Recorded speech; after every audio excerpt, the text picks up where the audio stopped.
Hello दोस्तों, नमस्कार। Myself Ram Kumar Rai and you are watching R D express. दोस्तों, आज के इस वीडियो में हम लोग 12th के एनसीईआरटी मैथ के एक्सरसाइज 6.1 के 13 नंबर और उसके आगे के प्रश्नों को करना सीखने वाले हैं बिल्कुल आसान तरीके से। दोस्तों, अगर आप लोग इसके बड़े बड़े क्वेश्चन की वीडियोस नहीं देखे हैं तो उन वीडियोस का लिंक अपने इस वीडियो के डिस्क्रिप्शन में रहेगा, जिन्हें जाकर आप लोग देख सकते हैं। इस वीडियो में आप बने रहिए हमारे साथ और चलिए इस वीडियो के माध्यम से हम सभी मिलकर आज कुछ नया सीख लेते हैं। दोस्तों, हमारा एक्सरसाइज है 6.1 और प्रश्न संख्या है 13 नंबर। एक बार प्रश्न को समझिए, क्योंकि प्रश्न जब तक आप समझेंगे नहीं उसका सॉल्यूशन नहीं समझ पाएंगे। सो दोस्तों, प्रश्न को समझिए। प्रश्न कह रहा है कि एक गुब्बारा बैलून, आप समझते हैं कि गुब्बारा कैसा है। गुब्बारा तो गोलाकार होता है, गोले के आकार का। बोला कि एक गुब्बारा जो सदैव गोलाकार रहता है, क्लियर है, का परिवर्तनशील व्यास 3/2 इंटू 2x+1 है। व्यास दिया गया है, गोले का व्यास दिया गया है। तो कह रहा है कि x के सापेक्ष इसके आयतन के परिवर्तन की दर ज्ञात कीजिए। दोस्तों ध्यान दीजिए कि कोई भी आकृति हो उसके आयतन को हम लोग सूचित करते हैं v से, और इसमें कह रहा है कि x के सापेक्ष परिवर्तन की दर, इसका मतलब है कि हमें ज्ञात करना है dv/dx। इसका वैल्यू हमें फाइंड आउट करना है। बिल्कुल लीजिए दोस्तों, ध्यान दीजिए, हम पिछली वीडियो में बताए हैं कि जो कुछ भी प्रश्न में दिया रहता है वही हमारे लिए सब कुछ होता है। तो चलिए दोस्तों, जो कुछ भी दिया गया उसे पहले हम लोग देख लेते हैं। लिखते हैं, दिया गया है दोस्तों कि गोले का व्यास दिया गया है 3/2 इंटू 2x+1। लिखते हैं, लिख देता है दोस्तों, गोलेकार गुब्बारे का व्यास। इससे स्पष्ट हो जाएगा, गोलेकार गुब्बारे का व्यास को सूचित करते हैं d से। दिया गया है 3/2 इंटू 2x+1। अब दोस्तों ध्यान दीजिए कि हम ज्ञात करते हैं इसकी त्रिज्या, क्योंकि जब इसका आयतन ज्ञात करेंगे तो उसमें त्रिज्या की आवश्यकता है। तो लिखते हैं त्रिज्या r बराबर। दोस्तों आप लोग जानते हैं कि वृत्त की त्रिज्या क्या होती है, उसके व्यास की आधी होती है, अर्थात त्रिज्या बराबर 1/2 इंटू डी। ठीक है दोस्तों, लिखते हैं 1/2 इंटू डी। तो डी कितना दिया गया, इतना 3/2 इंटू 2x+1। ठीक है। अब दोस्तों क्या हो गया, ऊपर होगा 3 × 1 = 3 और नीचे हो जाएगा 2 × 2 = 4। 3/4 इंटू 2x+1, ये हमें मिल गया त्रिज्या r। ठीक है दोस्तों, और चूंकि हमें ज्ञात क्या करना है, हमें ज्ञात करना है dv/dx, अर्थात आयतन में x के सापेक्ष परिवर्तन की दर। तो सबसे पहले लिखते हैं गोले का आयतन। ध्यान दीजिए दोस्तों, गोले का आयतन क्या होता है, गोले का आयतन होता है 4/3 πr³। और दोस्तों आयतन को सूचित करते हैं v से। इस साइड दोस्तों क्या है, 4/3 πr³ है। दोस्तों ध्यान दीजिए कि r का वैल्यू हम कुछ लिखे हैं, ठीक है ना, 3/4 इंटू 2x+1 लिख देते हैं, 3/4 इंटू 2x+1। और चूंकि दोस्तों r का क्यूब है, इसीलिए क्या करेंगे, इन सब का क्यूब कर देंगे, सबके पावर में 3 लिख देंगे। तो दोस्तों इस प्रकार में क्या मिल गया, 4/3 ज्यों का त्यों रहेगा, पाई भी ज्यों का त्यों रहेगा। और दोस्तों ध्यान दीजिए कि 3 का क्यूब, हर एक चीज का क्यूब होगा। तो 3 का क्यूब 3 × 3 = 9, 9 × 3 = 27, ऊपर हो जाएगा 27, नीचे हो जाएगा 4 का क्यूब, 4 × 4 = 16, 16 × 4 = 64, नीचे हो जाएगा 64। और इसको लिखते हैं उसी प्रकार 2x+1 का होल क्यूब। कोई दिक्कत नहीं है दोस्तों, ध्यान दीजिए कैंसिल हो जाएगा, 3 से 9 बार में 9 × 3 = 27 और 4 से 16 बार में 16 × 4 = 64। इस प्रकार दोस्तों हमें क्या मिल गया, ऊपर हो गया 9 पाई और नीचे हो गया 16। v बराबर हमें मिल गया 9 π/16 इंटू 2x+1 का होल क्यूब। दोस्तों हमें v नहीं चाहिए, बल्कि v का x के सापेक्ष अवकलन चाहिए। लिखते हैं x के सापेक्ष अवकलन करने पर, x के सापेक्ष अवकलन करने पर इससे दोस्तों क्या मिलेगा, v का x के सापेक्ष अवकलन होगा dv/dx। और इस साइड दोस्तों अचर पद ज्यों के त्यों रहेंगे। तो 9 π/16 तो ज्यों का त्यों रहेगा, लेकिन ये 2x+1 का होल क्यूब x के पावर n वाले फार्मूला पर इसका अवकलन होगा, हो जाएगा 3 इंटू 2x+1 का होल स्क्वायर। और साथ साथ दोस्तों इसमें 2x का अवकलन 2 होगा और 1 का अवकलन 0 होगा। इस प्रकार दोस्तों हमें मिल गया 9 π/16 इंटू 3 और पोस्ट में 2x+1 का होल स्क्वायर इंटू 2, क्योंकि 2 + 0 2 होगा। दोस्तों ध्यान दें कि 2 से 8 बार में 16 कैंसिल होगा। तो इस प्रकार दोस्तों हमें मिल गया तो dv/dx बराबर 9 × 3 = 27 पाई, ऊपर हो जाएगा 27 पाई और नीचे हो जाएगा 8, इधर क्या होगा 2x + 1 का होल स्क्वायर।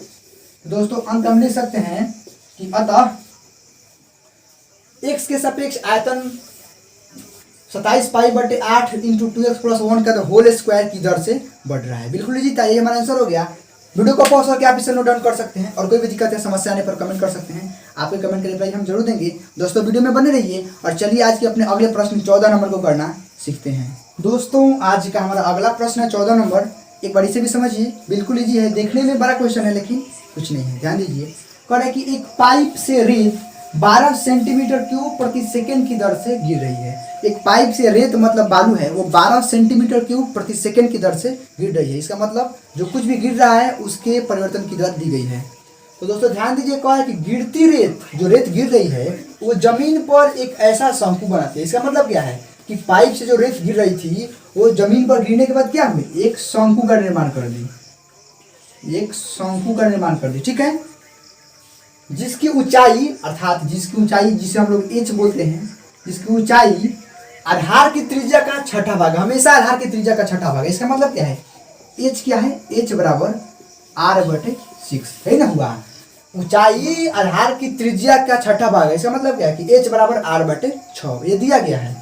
तो दोस्तों फिर हमसे पूछ रहा है कि रेत से बनी शंकु की ऊंचाई किस दर से बढ़ रही है। इसका मतलब क्या है, ऊंचाई को सूचित करते हैं एच से और इसमें परिवर्तन की दर पूछ रहा है तो इसको सूचित करेंगे dh/dt से, क्योंकि यहाँ समय के सापेक्ष अवकलन हो रहा है। और लास्ट में दिया है कि जबकि ऊंचाई अर्थात h 4 सेंटीमीटर दिया गया हो। बिल्कुल जी दोस्तों, हमने पिछली वीडियो में या पिछली क्वेश्चन में बताया है कि जो कुछ भी दिया गया उसे पढ़े लिखिए और उसके साथ से आगे बढ़ते रहिए। चलिए लिखते हैं। सबसे पहले दोस्तों लिखते हैं, दिया गया है।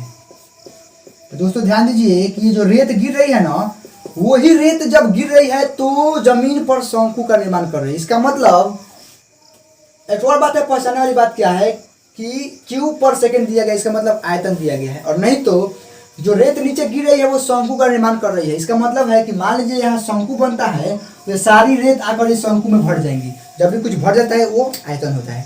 तो दोस्तों दिया गया है आयतन में परिवर्तन की दर अर्थात dv/dt बराबर 12 सेंटीमीटर क्यूब पर सेकेंड। और दोस्तों ध्यान दीजिए कि आपका प्रश्न हो सकता है कि हम dv/dt क्यों लिखे, dv/dx भी तो लिख सकते हैं, लेकिन नहीं, क्योंकि जो आयतन में परिवर्तन की दर दी गई है वो सेंटीमीटर क्यूब पर सेकेंड है। तो सेकेंड तो समय का द्योतक होता है, समय का मात्रक होता है, इसीलिए यहाँ dt लिखेंगे। इतना दिया गया है और साथ साथ दोस्तों दिया गया है ऊंचाई h बराबर 4 सेंटीमीटर। उसके साथ दोस्तों एक और स्टेटमेंट है कि जिसकी ऊंचाई अर्थात जिसकी ऊंचाई h क्या है, आधार सदैव मतलब हमेशा आधार की त्रिज्या का छठा भाग है। अर्थात आधार की त्रिज्या का छठा भाग का मतलब क्या हुआ, h बराबर r/6। इससे दोस्तों हमें r मिल जाएगा, क्या गुना हो जाएगा इस साइड, r बराबर हो जाएगा क्या 6h। इसका काम है आगे। चलिए दोस्तों अब हम ज्ञात करते हैं शंकु का आयतन। लिखते हैं शंकु का आयतन।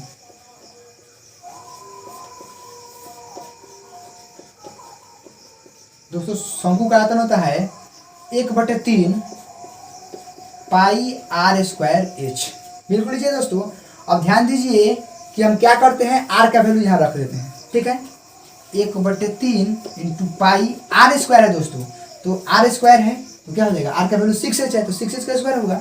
लिखेंगे 6x का स्क्वायर और इंटू h तो पहले से ऑलरेडी है। इस प्रकार दोस्तों हमें क्या मिल गया 1/3 इंटू पाई और क्या होगा 6 का स्क्वायर पर होगा तो 6 6 जा 36, फिर h का स्क्वायर तो h² इंटू h। बिल्कुल जी था दोस्तों। ध्यान दीजिए कि 3 से कैंसिल हो जाएगा, 3 से हो जाएगा 12 बार में अर्थात 12×3 36। इस प्रकार दोस्तों हमें शंकु का आयतन मिल गया v बराबर, ऊपर क्या होगा दोस्तों 12 पाई हो जाएगा और साथ साथ h² इंटू h क्या हो जाएगा h³ हो जाएगा और नीचे कुछ है नहीं। इस प्रकार 12 पाई h³ मिल गया हमें शंकु का आयतन। ठीक है दोस्तों। अब दोस्तों जब आयतन मिल गया, अब दोस्तों क्या करते हैं, इसका हम t के सापेक्ष अवकलन कर देते हैं। देखते हैं t के सापेक्ष अवकलन करने पर इससे दोस्तों हमें क्या मिलेगा, v का t के सापेक्ष अवकलन हो जाएगा dv/dt और इस साइड अचर पद 12 पाई है जो का त्रिगुण रहेगा, और एच क्यूब का टी के सापेक्ष अवकलन करते हैं तो सबसे पहले तो 3h² हो जाएगा, और साथ साथ एच का अवकलन हो जाएगा dh/dt, और यही हमें क्या करना है, फाइंड आउट करना है। ठीक है दोस्तों, तो दोस्तों ध्यान दें कि dv/dt का वैल्यू ऑलरेडी सवाल दिया है, कितना दिया है 12, देखते हैं 12, और इस साइड दोस्तों है 12 × पाई × 3, और एच का वैल्यू दिया है सवाल कितना 4 सेंटीमीटर, रखते हैं एच का वैल्यू 4 का स्क्वायर, और हमें ज्ञात करना है dh/dt।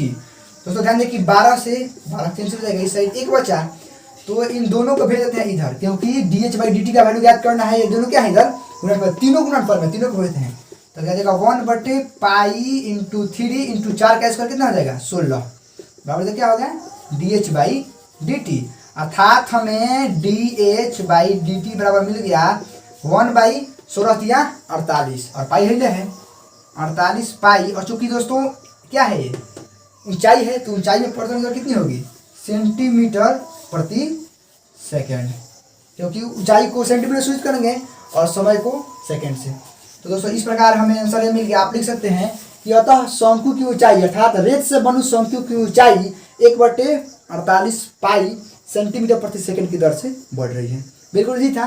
वीडियो को पॉज करके आप इसे नोट डाउन कर सकते हैं, और कोई भी दिक्कत या समस्या आने पर कमेंट कर सकते हैं, आपके कमेंट का रिप्लाई हम जरूर देंगे। दोस्तों आज के इस वीडियो में बस इतना ही, मिलते हैं आपसे अगली वीडियो में अगले टॉपिक के साथ। तब तक के लिए मैं राम कुमार आप लोगों से विदा लेता हूँ। टेक केयर, थैंक यू, जय हिंद, वंदे मातरम।